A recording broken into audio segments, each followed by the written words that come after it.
while ago, I made a poll asking you all what famously awful book I should read and review on my channel. And while Lightlark by Alex Aster was an option I said I'd only do if it got 90% of votes, it's winning the poll, and also I'm just genuinely curious to see what this rubbish bin has within it. Whether it was a case where you go dumpster diving behind the Walmart to find an unopened, undamaged PlayStation, or was it a case where you find abandoned, questionable paraphernalia instead? Today, we're going to be answering that question. Lightlark has been out for a while now, and with all the TikTok controversy and booktube slam reviews of it, I'm sure you've heard as much about it as I have. Contrived, childish, and lazily marketed, this book was written on false pretenses by a rich girl proclaiming she is self-made because she only uses a little bit of daddy's money. The gossip is not that juicy, so that's all I'll really say. I also, like always, try to give books a fair shot, regardless of what I think of the author or my preconceived notions about the content, at least as far as it's possible to do so, because despite my superiority to all of you, I am only human and have biases I cannot contain. I think it's important to evaluate media critically and in good faith, even when the creator couldn't do that for their own work. But here's just one thing. I've tried to film this review 3 times. One time the audio did not record and I lost 40 minutes of flavor. Another one, I made it 5 pages into the book before realizing that if I annotated it, I would have to screenshot every single page of the ebook and write on it, and what the heck was I going to do with those pages besides waste them, because I can't show all of those in a video. The third is this time where I've abandoned all hope, signed up for a free trial on a sketchy website that might embezzle funds from my bank account in order to skip the wait on the ebook. As for you, well, you can like and subscribe, but that's all I can offer you. Or at least in addition to the review, which we will now begin by summarizing the plot of the book. One complication you will find during this review is that this book reads like fanfiction, where the characters and universe are already known and the reader of Lightlark often feels as though they are missing out on the secrets of what the world looks and operates like because Aster just does not care about letting you know. So if you're ever confused, know that it's probably not my fault. Well, it's never my fault because I'm perfect, but especially not now. We open as our main character, Isla, leaves her kingdom to travel to the island of Lightlark. As I understand it, Lightlark is a sort of motherland to each of the other 6 islands featured in the book, including the Wildling Island,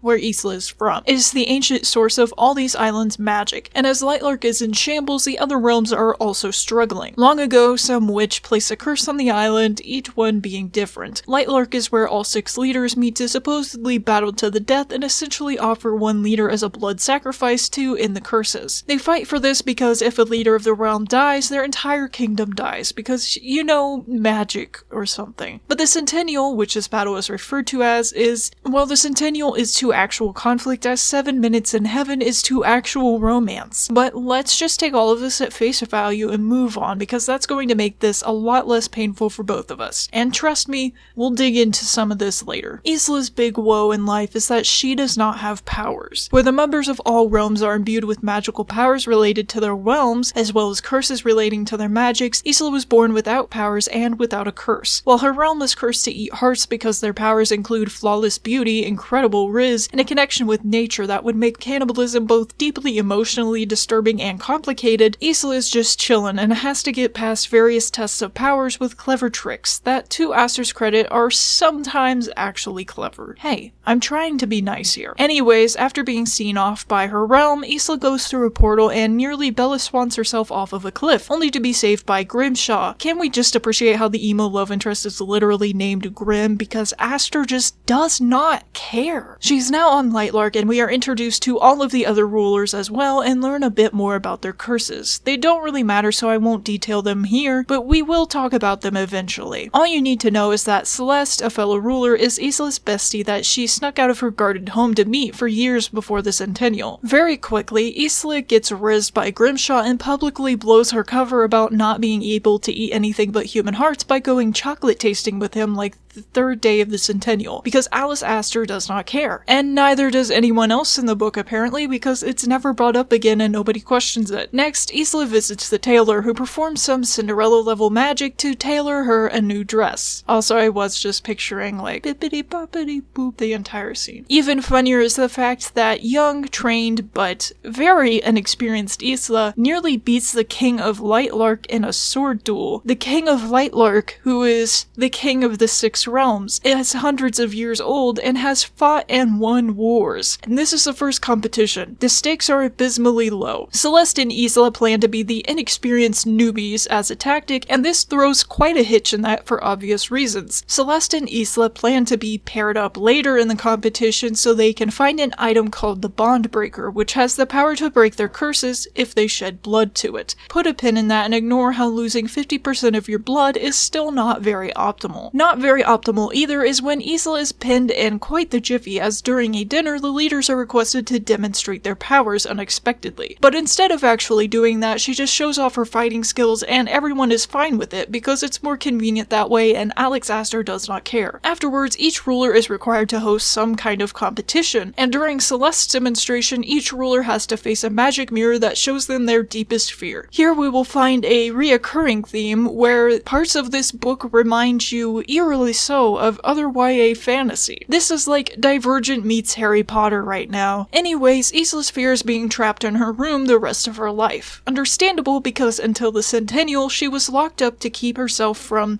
dying because she is defenseless against magic. The only way she could ever travel out of her room was by using something called a star stick, which is basically just a pocket teleporter that nobody else has access to but her. It will come up again later. After that competition, nothing really matters until the king of Lightlark, Oro, chooses to pair with Isla in the final stages of the Centennial. They go on a goose chase for the heart of Lightlark, which is a relic that is mentioned literally just now, and we see that Oro is clearly the romantic foil to Grimshaw. Literally, they are light and dark. This is so stupid I want to rip my eyeballs out. Isla begrudgingly complies with him, although being around him is so repulsive that it makes her have hot dreams about Grimshaw instead. At this point, my eyes glazed over almost entirely, which is pretty rough because it's halfway through the book. All I knew at that moment was that each realm has a library on Lightlark, and the Sungling's library is the most difficult to get access to because it is within Oro's grasp, and he has the power of all 6 realms. But after a tiff with Oro, he grants Isla access. For some contrived, weird reason that's almost manipulative. We can't have our main character struggle too long, of course. Isla wants to get into these libraries to search for the bond breaker so she and Celeste can bond the breaks.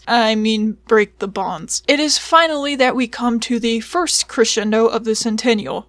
Did you think it was over yet, you silly goose? The needless fanciful ball where at midnight the rulers are finally allowed to actually kill each other. If you notice I'm using a lot of adverbs in this review, it's because I didn't edit it. Add Hunger Games to the list of YA fantasy properties that inspired this one, boys. Isla gets rizzed some more by Grimshaw and then finds Celeste, only to be separated from her during a commotion. Oro, whose power keeps Lightlark alive, is dying, and his weakened state is causing earthquakes as the island begins to fall into the Minecraft Aether, I guess. Since this is obviously devastating, Grimshaw and Isla play 20 questions afterward. Yeah, this summary makes as much sense to you as the book did to me. And while we're just chilling here, just a guy and a girl, no feet apart because they're heterosexual, I feel it's apt to mention that Oro frequently flies through the air with Isla on his back. So on your YA fantasy that shows up in Lightlark bingo at home, I'd like you all to check off Twilight. Hop on, spider monkey. Back at home, Isla's fighting instructor is dying, who is barely mentioned after the first chapter except for how she abused Isla essentially, and how Isla loathes her plans for the Centennial. Because originally Isla was supposed to seduce Oro and gain access to his powers so that she could win the entire thing. But she chose not to do that and then ended up doing it anyways.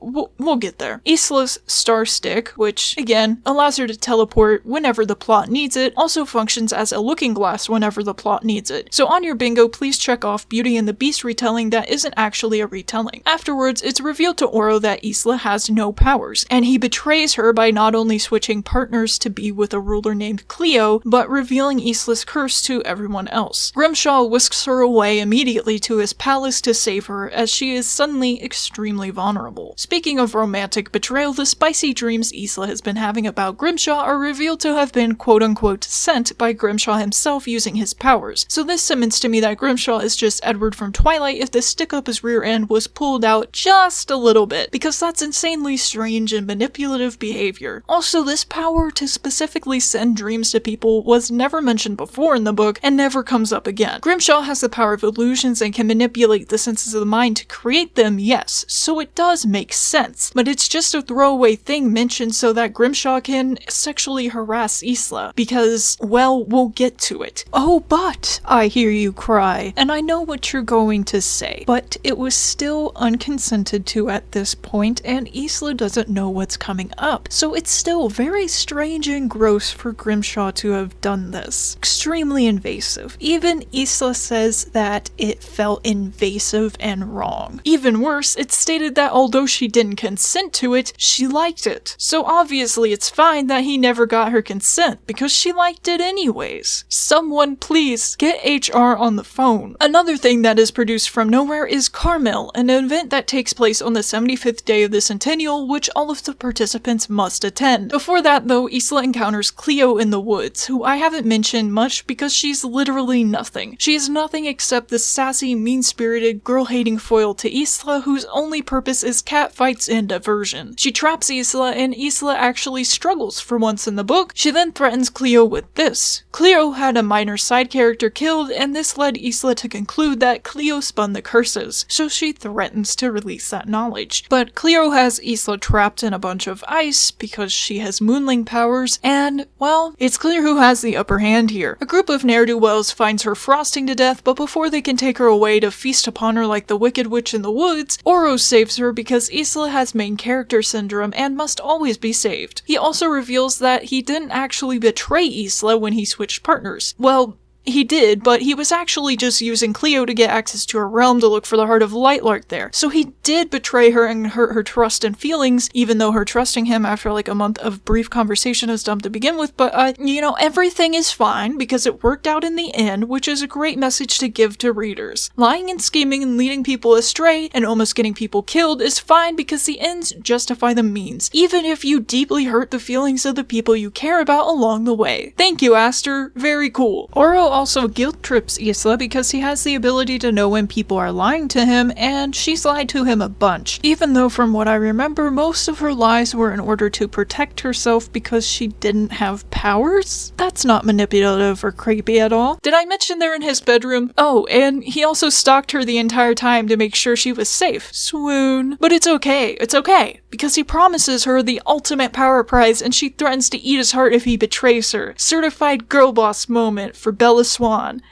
I mean Isla Crown? I forgot her name. After that minor setback, Carmel the Carnival happens, and much like during the COVID-19 pandemic, even though the world is literally falling apart, villagers mill about the streets and have a good time anyways. Isla gets drunk on that purple drink, and Oro finds her dancing around the halls of the Centennial boarding, unraveling her own dress. So leads her to her room and casually drops that, hey, Grimshaw's actually my brother, because this contrived love triangle could not get any weirder. Apparently sexual harassment runs in the family. Also, this is barely any lead up to it, and it's still incredibly predictable, and I really don't understand how that can be true, so honestly that's kind of impressive, Aster. The two nap because Oro hasn't slept in forever, and right now is definitely the perfect time for bonding between him and Isla, as is proven by the fact that shortly after they awaken, Oro finds Celeste poisoned in the gardens. Finally, Isla realizes what a spoiled brat she's been acting like this entire time, and feels remorse, so I guess she does get a tiny bit of character growth. Huzzah! And because Isla is so worried about Celeste, she partakes in Rizment with Oro. Soon after, it's revealed that alongside Oro and Grimshaw's ancestors were Isla's during the creation of Lightlark, because why not? And then she gets rizzed by Grimshaw. Timing is everything, Aster, and this is not the time for this. Like usual, they figure out the super easy solution to their Heart of Lightlark problem, which is being in a specific place at a specific time. Granted, that is a bit particular and therefore harder to figure out, but do you seriously think that over hundreds of years, absolutely no one would have figured it out? I sure don't. Rizzling doesn't do them any good though, because Oro is still dying alongside his island. I'm sure you all know of the description of the sun as a yolky thing and the moon as an egg, so here's the big reveal. The Heart of Lightlark is an egg, because symbolism. May I offer you an egg in these trying times? By holding the heart, Isla receives the power of all 6 realms and chooses Celeste as the second safe-for-sure leader. Except now, Grimshaw is randomly chosen to die, despite the other rulers being equally as plausible victims and one ruler literally agreeing with their realm to sacrifice himself and all of the people in his kingdom. Celeste's realm is the weakest and the smallest, but Isla uses her undeserved power to save her instead of thinking about the good of everyone else because she wants Celeste to live, because she is selfish. And somehow she sees this as a girl boss win for herself, and the utmost selfless act that she's done so far. Even then, her turmoil over Grimshaw being chosen is ridiculous because as far as she knows at this point, wink wink, she's known him for a few months, as opposed to knowing Celeste for her entire life. Except this is also justified retroactively because Grimshaw reveals, take a shot every time that I say reveal, he reveals that they have been in love in the past, and Grimshaw had wiped her memory before the centennial for reasons. This plot twist was also predictable because the foreshadowing was as subtle as a school bus. Somewhere, honestly at this point I'm more invested in the book ending than the book itself, so I don't really know where, somewhere along the way Celeste obtains the bond breaker, which is supposed to take a gallon of blood from a ruler to break the bonds. Which, just a quick side note, the human body holds 1.2 to 1.5 gallons of blood. Granted, both of them will be extremely woozy and probably unconscious after doing this. Whatever, I'm so tired, I'm just going to give Aster a pass on that one and say, hey, you did it. But it doesn't matter anyways because dun dun dun! Celeste has betrayed Isla and is stealing her powers that she secretly had all along, using the bond breaker because Celeste has been evil the entire time. Which was not really foreshadowed except for a throwaway line about how Celeste was always there when things went wrong. Isla never suspected her. Instead of feeling like a crazy plot twist, it feels like a MacGuffin. Celeste reveals that she is actually the ancient Starling ruler Aurora, who was supposed to have died hundreds of years ago when the curses were cast by her. And with her shapeshifting powers, she shapeshifted every so often so that she wouldn't be suspected. The entire monologue should have been woven throughout the book as background build-up, but it's almost over, boys. We're almost there. It turns out that Isla's guardians killed her parents for Celeste because she commanded them to, or else she would entirely annihilate the wildling realm. They had to raise Isla to believe she had no powers, even though that doesn't work because other sources know she doesn't have powers, so it is a fact. But let us not dilly-dally on such minor things as logical fallacies. Because Isla is the main character, the heart of Lightlark is now within her, and she wields her amazing new powers to kill Celeste and breaks all of the curses, restoring the realms to their original power. She grapples with this, feeling betrayed by everyone around her and having had to kill her best friend for her entire life, and it's at the very end where any emotional payoff actually happens, because just like Isla, the reader has been lied to again and again and again by Aster. Let's begin our analysis with one of the points that I'm most disappointed and interested in: the curses and their effects on the respective societies. As explained excellently in Crimson Rogue's insane 7-hour-long review of this book, which I have indeed watched 3 times in full because my autism is simply overpowering,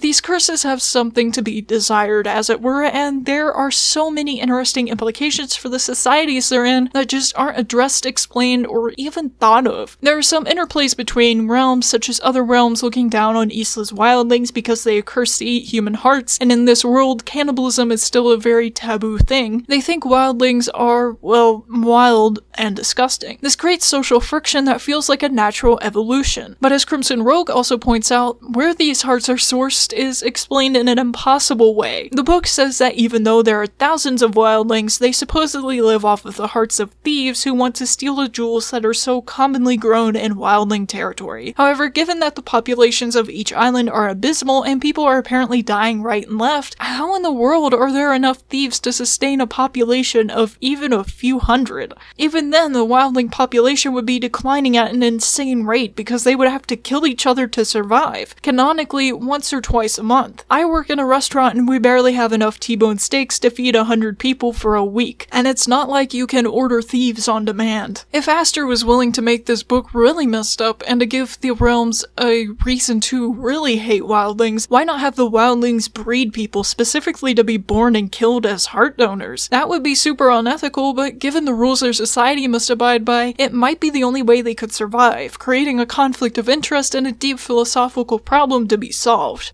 I'm genuinely not sure if Crimson brought this up in his review. He might have because it sounds familiar. Even better, have had them somehow figure out how to manufacture people at a quicker rate than 9 months per pregnancy, and then you have the dilemma of, are these actually human beings? Similarly, the magic system leaves something to be desired too, particularly any sense of consistency or purpose. Cool things happen because they are cool. That's pretty chill with me. As long as they also have a reason as to how they can occur, I really enjoy magic systems where they're grounded in some type of reality, even if that reality is not our own. If you can lie to me and make me think that these people have blood with special properties, go for it. Make me believe. But if you just want to say it and move on, that's not gonna cut it. What are the biological reasons for this happening? What is different about each realm's biology that allows their blood to do this? And you can't just say, it's magic, or else I will rue the day of your conception. Speaking of biology, people are frequently referred to as mortals, humans, or other non-magical terms, but literally everyone in this world has magic as far as I understand it. So what is a mortal in Lightlark? Are the denizens of the islands mortal because their magic supply comes through their rulers? Is everyone mortal? That doesn't work either because everyone except one realm lives to be hundreds or thousands of years old. You know, like an immortal. Aster throws around terms of species like this like it's nothing, and it muddles how the world operates because it's never consistent, and I don't even know what these people are made of. Not consistent either is the relationships between characters, which are told to us but hardly ever shown. About 3/4 of the way through, I realized the reason my eyes kept glazing over and I came away having read the book but not absorbed it is that there's a whole lot of nothing happening. Many words are spent hammering in the same ideas or ideas that just go nowhere, and in the end it would be pointless to mention those things because they waste time and this video is already going to be long enough as it is. Which is a good lead into our critiques because Aster's writing is incredibly juvenile. Like, I genuinely would think this is the writing of a 12-year-old who does okay in English class if I hadn't seen her face and didn't know she's in her 20s. Some might say those two categories of human being aren't all that different, but I've read better debut novels from younger authors, and while age is no metric for skill or talent, being able to confidently say that when this woman has 2 other books under her belt and has made insane amounts of money off of this, as well as has all of the money and resources she could possibly need to learn how to become a better writer, it's a clear indicator of the level of care, effort, and skill that went into Lightlark and Aster's ability as a writer in general. From sentence fragments every other sentence to lousy pacing and scene describing to having her character immediately overcome every single obstacle on the first or second try, Aster's work reads entirely like someone who thinks they write a lot better than they actually do. A prime example of this is her description of the sun as a yoki thing. If someone with actual prowess had written that description, as much as we love to clown on it, it would have huge potential to work. Already, I know vaguely what she's trying to describe. Think when the sun reaches the horizon at sunset and its reflection on a body of water seems to melt out of it, being distorted by the waves rippling back and forth. One could fairly compare that to a yolk drooling out of an egg if they wanted to, perhaps even with some connection to the setting of the sun as the birth of a new night or a new day. And you know what? Let's give Aster some credit where credit is due. Maybe she did intend that, considering there is some symbolism about rebirth within the book, like one other time. But there's also comparisons like the moon to an egg, which don't work unless your glasses prescription is severely outdated. Aster just flat out sucks at writing. There's no nice way to put it. Even down to the technical elements such as syntax, Aster does not understand what she is writing, and it is obvious and also painful to read. If I ever see another sentence fragment in my life, I am going to do unspeakable things. And you know how you shouldn't use the same word in the same sentence more than once because it sounds like you can't be bothered to pick up a thesaurus, and because it also sounds clunky and generally awful? Yeah, nobody let her in on that little secret. She fails on the smallest levels as well as the largest in spectacular ways. She also reuses phrases many times throughout the entire book. She has random deaths and useless MacGuffins pop up so that her epic centennial quest can have a magical time limit to increase the stakes artificially, instead of making us understand the actual stakes and have emotional investment in those. Characters don't grow and change, except for in minuscule ways, because the author knew where they needed to be at in the end and just didn't care to craft a complex narrative to get them there. For an example of poor pacing and general lack of knowledge on how to write a novel, Aster ignores the rule of miniature 3-act structures in each chapter and has chapters that range from only 1 or 2 pages to tens of them, with no pattern, cohesion, or care. Chapters don't need to be uniform, and they certainly don't need to follow follow the rule of 3-act structure. When they're so all over the place, it's clear that something needs moved around, cut, or edited for the story to feel consistent and flow better. At that point, chapter has lost its meaning. Speaking of flow, info dumps happen at random and disrupt scenes in progress often, leaving the reader wondering what is going on or where they are at in a way that's simply unforgivable as an author. And this continues up until the very end of the book. It's not just a problem with the exposition. For all that complaining I just did, there are small but credible moments where Aster fails into success. She introduces aspects of Isla's appearance in natural ways, for example, comparing her eye color or skin color to another character, achieving 2 birds with 1 stone. There are also some descriptions that I do like, but they are a sentence at most, are few and far between, and are usually broken into 50 sentences more than they need to be because Aster doesn't write for proper English standards or for poetic rhythm. She just kind of vomits onto the page and hopes something is there when she wipes the chunks of bile away. All of this to say what boils down to Aster needs fired, and whoever edited this book, if anyone did, which is doubtful, also needs fired. Actually, neither of them should be allowed to read ever again, but they clearly didn't read before this project, so it wouldn't change very much. You know a book is straight up offensively poor when I, of all people, cannot sit through it without annotating endless mistakes, inconsistencies, and fallacies, because when I'm not reviewing a book for this channel, I'm an extremely tolerant reader. I know I say this a lot and you probably don't believe it because all I do is drag things, but I'll laugh at major problems, but I'll go along for the vibes anyways and have fun consuming whatever it is. I did not have fun reading this book at all, and this video is going to suck to edit and watch because it's going to be long with very few key visuals. But if somehow you made it this far and enjoyed it, then hey, you're one of a kind.